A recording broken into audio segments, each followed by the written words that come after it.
গাছপাকা আম যেহেতু আপনাদেরকে খাওয়াইতে পারছি না, আসেন ভিতরে আপনাদের কেটে দেখায় যে ভিতরে গাছপাকা আমগুলো দেখতে কেমন হয়। বিসমিল্লাহ।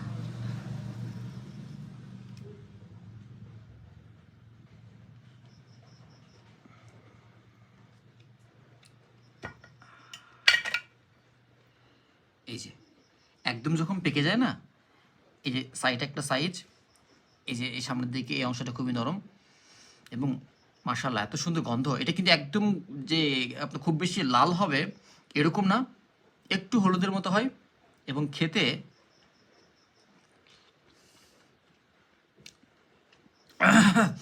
আলহামদুলিল্লাহ এত সুন্দর মিষ্টি। আমরা এটি এই জন্যই খিরসাবত বলে থাকি, বিকজ এটা ক্ষীরের মতোই মিষ্টি। তবে হ্যাঁ, এই আমটার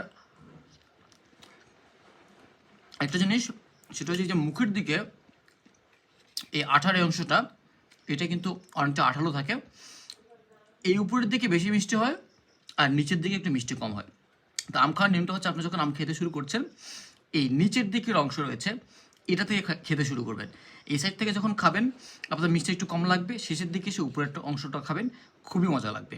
আর অবশ্যই এই যে এই হিমসাগর আমের ক্ষেত্রে একটু আঠা বেশি থাকে, এই উপরের অংশটা একটু আঠালো লাগবে, এটা আপনাকে অ্যাডজাস্ট করে নিতে হবে। তো ইনশাল্লাহ এইরকম একদম বিশুদ্ধ আমগুলো আপনার বাসায় পাঠাচ্ছি। অবশ্যই প্রতিদিন চেক করে চলে আপনার মেজের নিচে থেকে এরকম পাকা পাকা আম বের করে নিয়ে খাবেন। আলহামদুলিল্লাহ, আলহামদুলিল্লাহ।